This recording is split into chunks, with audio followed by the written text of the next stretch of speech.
Alicia, when I hit publish on LinkedIn, and I do that every day, by the way, what happens behind the scenes? How does LinkedIn's algorithm take my post and sort it into different algorithmic buckets? And what are most of us doing wrong that is quietly killing our reach? That is such a big question, but I do try in to 30 seconds. break it down.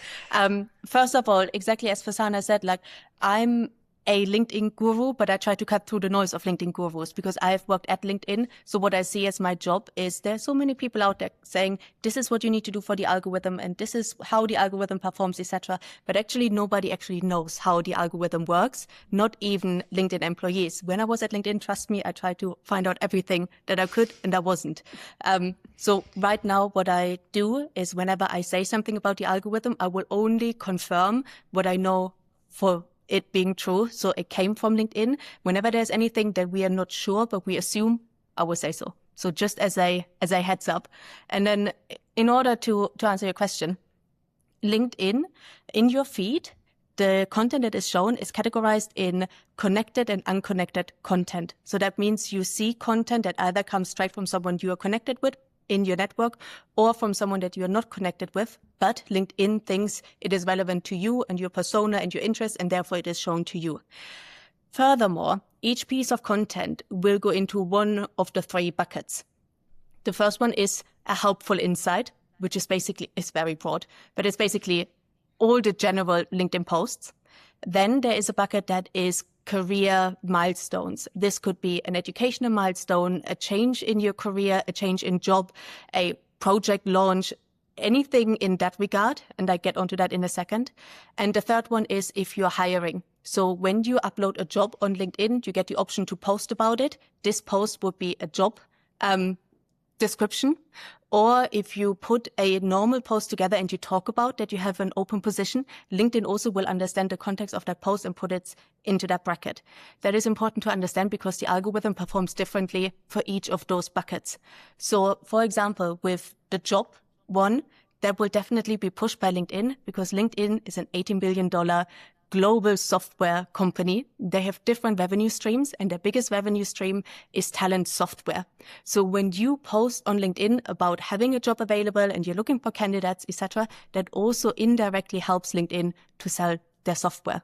So LinkedIn's overarching mission is to create equal economic opportunity for every member of the global workforce. So therefore it will be pushed. The career milestone and update, the algorithm will show this more to your direct network rather than strangers. Because why would anyone who you don't know be interested in your career? And then the last one, the biggest one, the helpful insight, as I said, it will be determined. So it will be a mix of your connections who are seeing it and people who are not connected with you, but based on your persona. I know that was longer than 30 seconds, but it was a big question. I love that. I wanted to lean into the helpful insight piece. And so, obviously as comms professionals, we're always looking to sort of display our talents on LinkedIn in order to sort of, engage, people from within our network and outside our network. And you've very carefully explained to us how that actually does, end up going outside of our network as well. And that's really useful. What makes a good insight post? Because you see some that, that sort of package up their thought leadership and it gets a few likes, and you see others that go viral. What is that gap? What is the sort of the magic between the two? Yeah. It is very, very hard to say when you just see one post and it's performing really well. Why it is performing so well, we can always assume. But in general, what makes really great content is to be, first of all, aware what type of content you're putting out. So I always like to think of the marketing funnel. So we have top, middle, bottom funnel. Top funnel is very broad, applies to a lot of people. So it could be about like marketing. Very big. The middle funnel is more like client case study or maybe like influencer marketing or digital marketing, like more niche down. And bottom funnel, and this is what most people get wrong, is I spoke on the stage, I won this award, join my webinar or go to my podcast. So very promotional. Nobody cares about this if they don't already know you or follow you and you have built trust with them. So most people that put out content that is very salesy doesn't perform that well because people are just not that interested. And also LinkedIn, again, they will read the content and they will determine this is very promotional and therefore not distribute it further because they only want to distribute content further that is actually helpful and insightful. And therefore, in order to put a great piece of content together, it needs to be valuable. Like it needs to have like information that people think like, I need to save this, I want to repost this. Yeah, consume and educate myself. But also we are now in an era where you can do this very easily on ChatGPT. So you want to bring in personality, you want to emotionalize people, you want to bring in storytelling, and you also want to showcase your credibility. Why should I listen to you instead of just going to Google or ChatGPT for the answer? So how long have you been in management? How long have you done this? How many clients have you had in this sector? Like, what is your credibility? What makes you the expert to talk about this?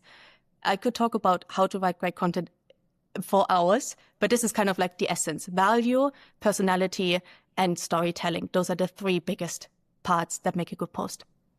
So a lot of leaders want to post, and leaders can be CEOs, VPs, directors, but leaders can be just folks with a shingle, right? We all want to appear like a thought leader. So when I say leaders, I mean kind of everybody using LinkedIn thinks of themselves or wants to appear as a leader. Let me throw a few real LinkedIn behaviors at you, and I want to test the waters here.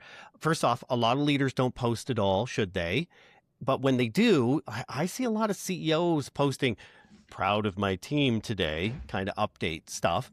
And then you got people trying tactics like what I call LinkedIn jujitsu. Alicia posts something, or Farzana posts something terrific, and I step in there with a comment and say, yes, and we're using this strategy to take it further and improve our leadership, blah, blah, blah. I call that jujitsu because I'm using Farzana's energy to pump out my leadership.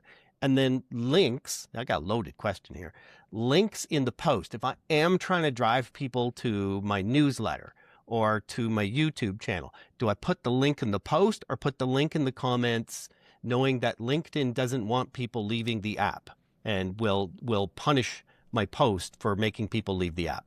Whew. All right. So I think there were like three kind of different questions here. Let me try to address them all and not forget any of these.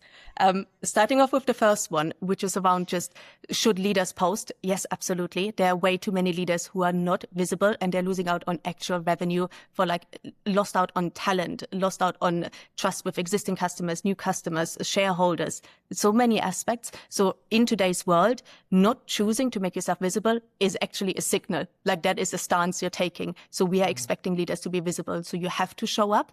And then also, as I mentioned earlier with the funnel, they very much post just bottom funnel content, but they haven't built that trust with other people yet. So you need to really make sure when you are a leader to show up with like different stages of the funnel. So you can talk about your team and your culture, that's absolutely fine, but also talk about your company, talk about your life in the sense of what made you get to that position. So a mix of things. But as I said, most people are just stuck in that bottom funnel bit. When it comes to your jujitsu, that is actually a clever strategy and a good strategy, a very salesy strategy. Because the thing is, and I know you said everyone is a leader, but to be fair, everyone is a leader in kind of a way, because also someone who might be like learning and they're sharing their journey of what they're learning, that kind of makes them a leader as well by sharing their insights and how they're building their career. What I always recommend for people when they're growing their LinkedIn following and their like thought leadership, let's say you are a PR professional that is looking for new clients. If you follow a big creator who is already like 5 steps ahead of you, large audience, if you go to their content, they most likely have your ideal customers in their audience. But the big creator might not have the energy or the time to really go through every single comment because they get hundreds of comments. So what you can do as an aspiring leader or someone who is a few steps behind, you can absolutely go into the comments and use their audience, but in a very valuable way where you share your expertise with those people. So there might be questions in the comments that the original creator has not addressed yet. So you can come in as the subject matter expert answering their questions and being really helpful. The creator will like this because you are helping their audience. But at the same time, indirectly, you're saying, hey, I'm also an expert and this is my opinion. So this is actually a very clever way. And then lastly, in terms of links, same again, as I talk about the funnel, a lot of people post bottom funnel posts. So they say like, new podcast episode out, click here to listen, and it doesn't perform well. Of course, why should LinkedIn amplify a post like this? Why should LinkedIn make that conscious decision to show it to other people? Because you are not explaining in your LinkedIn post itself what this episode is about, so LinkedIn doesn't know. You're not sharing anything where people think like, oh, I repost this, or I need to save this and come back, because people can't see what is actually the value of the podcast episode yet. So what people really need to do is write a long description of what people are learning by listening to the episode. Be detailed. Don't be afraid of giving things away because you need to entice people. That also means when you put out that post, it will perform well. So when people say like, oh, external links, they harm your reach. Actually, LinkedIn officially has said it does not. And it is literally just because the content itself, because you're not giving enough of a description and it's too salesy, just doesn't fly. So what you need to do is writing more of a top funnel post, more broad, talking about the takeaways from that episode. And then on the bottom, you include that link and then you're absolutely fine. I love that. I love that. So it's really about being generous with your insight and also being personable and showing up. Just like you'd show up at a conference and you'd meet delegates and talk about the insight that's shared on the stage, you could actually do that in the comment section of an industry influencer. I think that's a lovely analogy. I would love to quickly add on to that because we are now in 2026 and LinkedIn is no longer as polished as it used to be. So the way how you can stand out, especially as a leader now, is being more personal, more human. Think about it. You have a conversation with someone over lunch. How would you speak to them? What language would you use? So we always say like easy language, not too polished, not too stiff, not too conference-like, more just casual and just saying how things are. Obviously not in a rude or whatever way, but yeah, just casual conversation because this is how people relate. And that's what we want to see these days. So I wanted to know why, I mean, you've got this incredible career and you've worked in these incredible organizations, including LinkedIn. What made you decide to actually say, you know what, this is a platform I'm really interested in. I want to be the Sherpa. I want to guide people through this magical realm that can transform people's careers. What is it about LinkedIn that got you hooked? All right. First of all, yeah, I was B2B tech sales, really nice, good salary, always very prestigious, great companies. When I joined LinkedIn, and I wholeheartedly say this, it is the best company I've ever worked for. Work-life balance, the compensation, the culture, the team, everything perfect. When I was teaching my clients on how to shop on the platform and everything, I was actually only teaching what I knew in theory, but not in practice, because hardly any LinkedIn employee posts content themselves. It's not something that LinkedIn really encourages. I mean, of course they do, but it's not that we are being taught how to craft good content, etc. So last year, I started to actively make myself visible on LinkedIn for the very first time. And so many doors opened, so many people slipped into my DMs asking for questions, for help, etc., that then made me realize, actually, I could do this by myself, for myself, at my own terms. Because when I was working at LinkedIn, you still have that lens of, I was in a sales position. So my core goal working at LinkedIn is making revenue, is making money. That is also LinkedIn's goal. So whenever I was talking about LinkedIn, I always had in mind, okay, how do I frame this and say this that in the end helps me to sell something? Whereas now doing this on a self-employed basis, I can be completely open and honest. And I can say that most of the time, company ads are a complete waste of money. Certain things like this that I can now say out loud, and that just makes me feel more free and I can work at my own terms and all of these other things. But heads up, like, as I said, like I still have the merch. LinkedIn is the best employer I've ever worked for. I've seen you give a webinar, Alicia, and I was just mesmerized for the full hour. And now talking to you, your coaching must be extremely valuable. The strategies that you're giving us and the algorithm that you're describing, LinkedIn is contemplating, if not implementing, changes to how all of that works. Where is the puck going? All right. We need to, again, bear in mind, LinkedIn is a huge business. They're owned by Microsoft. They were acquired by Microsoft in 2016 for like 23-point-something billion all cash transaction. Absolutely nuts.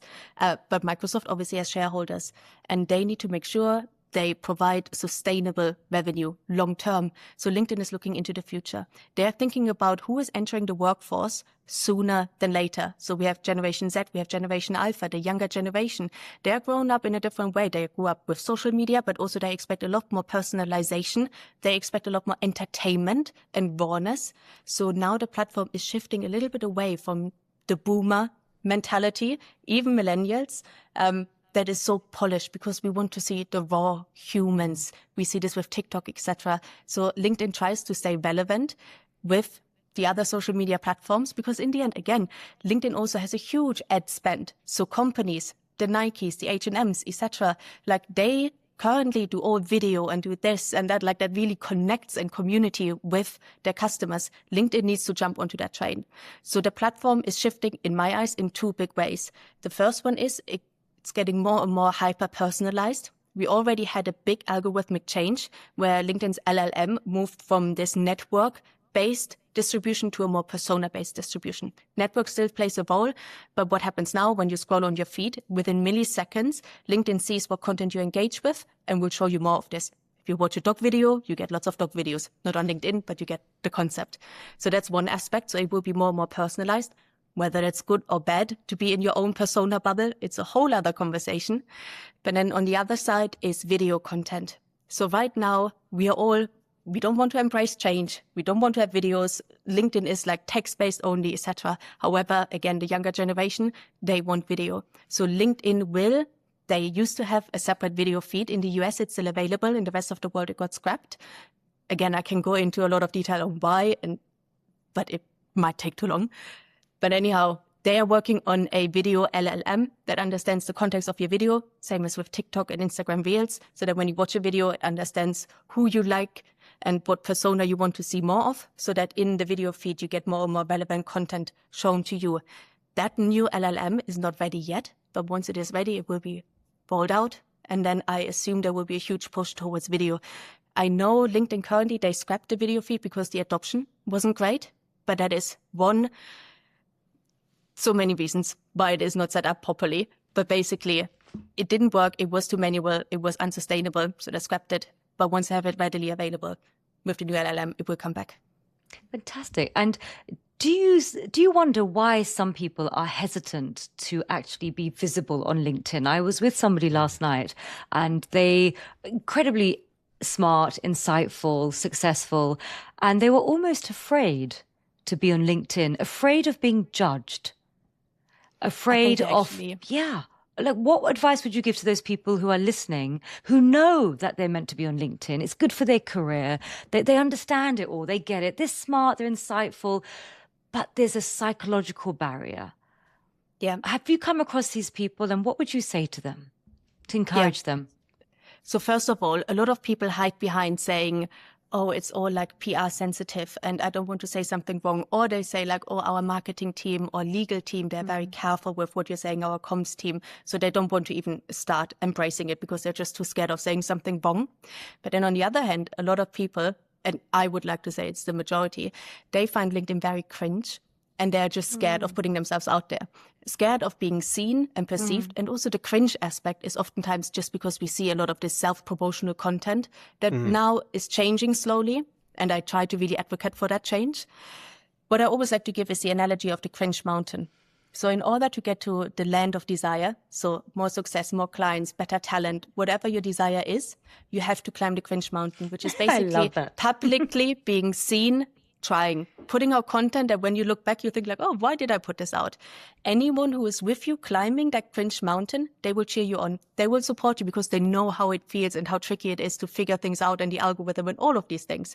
It's only the people stuck at base camp who would never even attempt to climb the mountain. They might be rolling their eyes. But those are not the people that we want to compare ourselves with anyways. So just go out there, put yourself out there. It is the best thing that you can do for your own career, for your business. It sounds like one of your master classes, how to climb Cringe Mountain. Let me guide you. Alicia, thanks so much for your time. Hashtag like. Do hashtags work, by the way, on LinkedIn? No, or scrap? no, Scrap LinkedIn them. is clever enough to understand the context of your post. If you see someone using hashtags, is AI used. So don't do that. Yeah. Thanks so much for your time, Alicia. Thank you. You are welcome.